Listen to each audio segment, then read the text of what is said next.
Hello दोस्तों, स्वागत है आपका हमारे यूट्यूब चैनल पर। तो तारीख है आज की 10 नवंबर। तो दोस्तों थोड़ा सा लेट हो गया है तो क्योंकि करंट अफेयर इतने कुछ खास है नहीं, तो इस वजह से लेट हो गया है। बट फिर भी मैंने कोशिश की है कि जितने भी क्वेश्चन टाइप हो सकते थे, बन सकते थे, वो मैंने आपके लिए टाइप कराए हैं। तो चलिए हमेशा की तरह एक मोटिवेशनल कोट के साथ स्टार्ट करते हैं अपनी वीडियो को। मोटिवेशनल कोट है आज का, मंजिलें भी जिद्दी हैं, रास्ते भी जिद्दी हैं, देखते हैं कल क्या होगा, हौसले भी तो जिद्दी हैं। तो चलिए दोस्तों स्टार्ट करते हैं हमेशा तरह पहले क्वेश्चन के साथ। पहला क्वेश्चन है हमारा, वेरीनाग चाय कोमा मांडवा। मांडवा एक प्रकार की हिमालय रागी है, कोमा झंगोरा। झंगोरा भी एक प्रकार का मिलेट्स यानी बाजरा है। इन तीनों को हाल ही में जीआई टैग मिला है, यानी कि जोग्राफिकल इंडिकेशन। तो ये तीनों जो प्रोडक्ट्स हैं वो किस राज्य से हैं? तो ऑप्शन की तरफ चलते हैं। तो पहला ऑप्शन है हमारा हिमाचल प्रदेश, सेकंड है उत्तराखंड, थर्ड है जम्मू और कश्मीर, फोर्थ है इनमें से कोई नहीं। तो दोस्तों इसका जो आंसर है, ये तीनों प्रोडक्ट हैं वो है उत्तराखंड से। तो आप लोगों को ध्यान में रखना है, क्वेश्चन आपके एग्जाम में आ सकता है कि हाल ही में आपके सामने ऑप्शन रख देंगे तो इनको जीआई टैग मिला है, पूछ सकते हैं कि स्टेट का नाम बताओ, या फिर पूछ सकते हैं कि ये स्टेट है, और फिर आपसे ऑप्शन में इनका नाम दे देंगे तो आप उनको फाइंड आउट करोगे। तो नेक्स्ट क्वेश्चन है, बिच्छू बिच्छू बूटी फैब्रिक, यानी कि फैब्रिक है, एक प्रकार का पौधा है जिसे फैब्रिक में यूज़ करते हैं, जिसे वस्त्रों में मिलाकर फैब्रिक तैयार किया जाएगा, जिसे हाल ही में जीआई टैग मिला है। इसे यह जीआई टैग किस राज्य से मिला है? तो दोस्तों इसे भी उत्तराखंड से मिला है, बट ऐसा है कि ये केवल उत्तराखंड में नहीं पाया जाता है, ये हिमालय के और भी रीजन में पाया जाता है। तो इसलिए ये भी आपको ध्यान रखना है, ये केवल उत्तराखंड में नहीं मिलता है। तो नेक्स्ट क्वेश्चन की तरफ चलते हैं। नेक्स्ट क्वेश्चन है हमारा, दार्जिलिंग चाय के बारे में निम्न में से कौन सा कथन सत्य है? पहला ऑप्शन है, यह भारत का पहला उत्पाद था जिसे 2004 से 5 में भौगोलिक यानी कि जीआई टैग मिला था। सेकेंड ऑप्शन है, दार्जिलिंग पश्चिम बंगाल राज्य के अंतर्गत आता है। थर्ड ऑप्शन है, इसे स्प्रिंग फ्लश के रूप में भी जाना जाता है। फोर्थ ऑप्शन है, इनमें से उपर्युक्त सभी सही हैं। तो इसका आंसर है ऑल ऑफ दी अबव, यानी कि उपर्युक्त सभी सही हैं। यानी कि ये भारत का पहला प्रोडक्ट था जिसे जीआई टैग मिला था, और जो दार्जिलिंग है वो आपका वेस्ट बंगाल के अंतर्गत आता है। और थर्ड ऑप्शन है, इसे स्प्रिंग फ्लश के रूप में भी जाना जाता है। नेक्स्ट क्वेश्चन तरफ चलते हैं, भौगोलिक संकेतक यानी कि जीआई टैग निम्न में से किन उत्पादों को दिया जाता है? तो यानी कि कुछ इनके जो क्लासिफिकेशन है, यानी कि किन किन चीज़ों को क्या दिया जाता है। किसी को जीआई टैग दिया जाता है, किसी को पेटेंट दिया जाता है, किसी को कॉपीराइट दिया जाता है। तो उन चीज़ों से रिलेटेड है। तो आपको ऑप्शन पे चलते हैं हम लेके। फर्स्ट ऑप्शन है कृषि उत्पाद यानी कि एग्रीकल्चर प्रोडक्ट्स। फूड जो प्रोडक्ट है, खाद्य सामग्री, वाइन और ड्रिंक्स, हथकरघा और औद्योगिक उत्पादों को। सेकेंड ऑप्शन है दवाइयों को। थर्ड ऑप्शन है पशुओं को। फोर्थ है इनमें से कोई नहीं। तो इसका आंसर है फर्स्ट, यानी कि कृषि उत्पाद, खाद्य सामग्री, वाइन और ड्रिंक्स, हथकरघा और औद्योगिक उत्पादों को। देखिए दवाई वगैरह को तो आपको सभी पता है, पेटेंट होता है इनका। तो नेक्स्ट क्वेश्चन है हमारा, डिंडीगुल ताला। ये एक प्रोडक्ट यानी कि आपका जो औद्योगिक स्टफ है, तो इसके बारे में बात करेंगे। औद्योगिक ताला निम्न में से किस राज्य का उत्पाद है जिसे भौगोलिक संकेतक मिला हुआ है? फर्स्ट ऑप्शन है तमिलनाडु, सेकंड है आंध्र प्रदेश, थर्ड है उड़ीसा, या फोर्थ इनमें से कोई नहीं। तो दोस्तों इसका जो आंसर है वो है तमिलनाडु।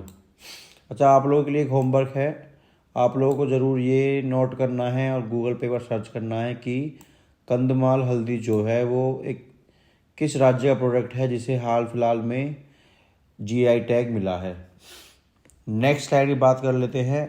हॉर्न ऑफ अफ्रीका के अंतर्गत आने वाले देश हैं। हॉर्न ऑफ अफ्रीका, जैसे कि भारत को बोल देते हैं क्राउन पोजीशन पे है हिंद महासागर में, ऐसे ही हॉर्न ऑफ अफ्रीका के अंतर्गत एक पोजीशन है हॉर्न ऑफ अफ्रीका, वहाँ पे कुछ देश हैं। तो ये उसमें पूछा गया है कि हॉर्न ऑफ अफ्रीका के अंतर्गत आने वाले देश कौन कौन से हैं। फर्स्ट ऑप्शन है मॉरिटानिया, मोरक्को, घाना। सेकेंड ऑप्शन है Djibouti, Somalia, Eritrea, Ethiopia. Third option है अंगोला, नामीबिया, गैबन। फोर्थ है इनमें से कोई नहीं। तो दोस्तों इसका आंसर है जिबूती, सोमालिया, एरिट्रिया, इथियोपिया, यानी कि ऑप्शन सेकंड है आपका आंसर है करेक्ट। नेक्स्ट क्वेश्चन है ग्रेट हॉर्न रीजन के अंतर्गत आने वाले देश कौन कौन से हैं। देखिए जो बात चल रही है ये भी इसमें भी अफ्रीका की बात चल रही है। तो फर्स्ट ऑप्शन है मोरक्को, अल्जीरिया, चाड। सेकंड है कैमरून, जामीबिया, ट्यूनीशिया। थर्ड ऑप्शन है Somalia, Ethiopia, Eritrea, Djibouti, Rwanda, Burundi, Tanzania. और फोर्थ है इसमें से कोई नहीं। तो दोस्तों इसका आंसर है थर्ड। आपके जो हॉर्न ऑफ अफ्रीका के देश हैं वो तो रहेंगे इसमें ग्रेट हॉर्न रीजन में, सोमालिया, इथियोपिया, एरिट्रिया, जिबूती। और 3 देश बाकी के और आते हैं इसमें, ऐड होते हैं, Rwanda, Burundi, Tanzania. Next question है हमारा, बाब अलमंदेब निम्न में से किन 2 वाटर बॉडीज को जोड़ता है। तो फर्स्ट ऑप्शन है आपका रेड सी और गल्फ ऑफ एडन। सेकंड है भूमध्य सागर और मृत सागर यानी कि मेडिटेरेनियन सी और डेड सी। थर्ड ऑप्शन है रेड सी और अरब सागर। तो दोस्तों इसका आंसर है रेड सी और गल्फ ऑफ एडन। तो दोस्तों एक बार इसको मैप पे भी देख लेते हैं ताकि हमारे दिमाग में जो मैप छप जाए अच्छे से और भी हमें क्लियर हो जाएगा। तो दोस्तों ये देखिए रेड सी रहा आपका, जहाँ पे मैंने मार्क किया है रेड से अपने पेन से। और ये आपका बाब अलमंडेब एक स्ट्रेट है ये, जैसे कि अपना यहाँ मलेशिया इंडोनेशिया की तरफ पड़ता है एशिया में, मलक्का स्ट्रेट, जहाँ से चीन का जो व्यापार होता है उसमें 90 से 80% जो वो स्ट्रेट वहाँ से, मतलब कि वहाँ से वो रूट अपनाता है चाइना। और ये है आपका gulf of Aden. Gulf of Aden और रेड सी को जो है बाब अलमंडेब जोड़ता है। और ये आपका है यहाँ से यहाँ तक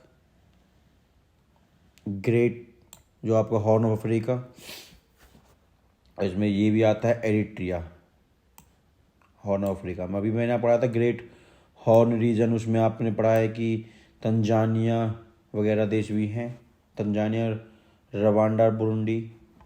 और ये जो आपके हॉर्न ऑफ अफ्रीका के देश के साथ साथ वो 3 देश भी इसमें ऐड होते हैं। तो आप लोगों को ध्यान रखना है ये चीज़ बिल्कुल कि ये अफ्रीका कॉन्टिनेंट के अंडर आने वाले देश हैं। और आपको मैप बिल्कुल क्लियर होना चाहिए कि कहाँ पे यूरोप पड़ता है, कहाँ पे नॉर्थ अमेरिका, कहाँ पे साउथ अमेरिका है। और आपको मैंने कल पढ़ाया था पनामा जो जल संधि है वो किन 2 वाटर बॉडीज़ को जोड़ती है और किन 2 लैंड मासेस को जोड़ती है, किन 2 वाटर बॉडीज़ को अलग करती है। तो वो आप लोगों को हमेशा बिल्कुल माइंड में छप जाने चाहिए। तो चलिए नेक्स्ट क्वेश्चन की बात कर लेते हैं। एशियाटिक लॉयन कहाँ पाए जाते हैं, यानी कि केवल एक जगह पाए जाते हैं, तो उस जगह का हमें फाइंड आउट करना है ऑप्शन में से। तो फर्स्ट ऑप्शन है ईरान, सेकंड ऑप्शन है भारत, थर्ड ऑप्शन है उज्बेकिस्तान, फोर्थ ऑप्शन इनमें से कोई नहीं। तो दोस्तों इसका आंसर जो है ईरान, यानी कि एशियाटिक लॉयन सिर्फ और सिर्फ ईरान में पाए जाते हैं। और ईरान में भी ये इनकी जो संख्या है वो 100 से भी कम है, यानी कि ये भी यहाँ से कुछ ही टाइम पीरियड के अंदर अंदर एक्सटिंक्ट हो जाएंगे, जैसे भारत से चीता एक्सटिंक्ट हो गया है। तो आज का हमारी डिस्कशन का लास्ट क्वेश्चन है, भारत से चीता कब विलुप्त हुआ। ऑप्शन है हमारे पास 1955 फर्स्ट, और second option 1954, third option 1956, fourth option है इनमें से कोई नहीं। तो दोस्तों ये आपके लिए होमवर्क है कि आपको ये फाइंड आउट करना है कि भारत से चीता जो है कब एक्सटिंक्ट हुआ। ये आपके लिए क्वेश्चन छोड़ दिया है मैंने, इसको आप मेरे को कमेंट के थ्रू ज़रूर बताएंगे। तो आज की सेशन में सिर्फ इतना ही है। और आपको हमारी वीडियो अच्छी लगे तो लाइक शेयर ज़रूर करें, अपने दोस्तों को भी ज़रूर शेयर करें ताकि वो भी करंट से अपडेट रहें, एक साथ बर्डन ना आए स्टैटिक जीके के साथ साथ करंट का भी। तो इसलिए उनको करंट के साथ जोड़े रखें और हमारे चैनल को ज़रूर सब्सक्राइब करें और बेल आइकन को ज़रूर हिट करें ताकि आपको आने वाली हमारी हर वीडियो की नोटिफिकेशन टाइम टू टाइम मिलती रहे। Thank you so much.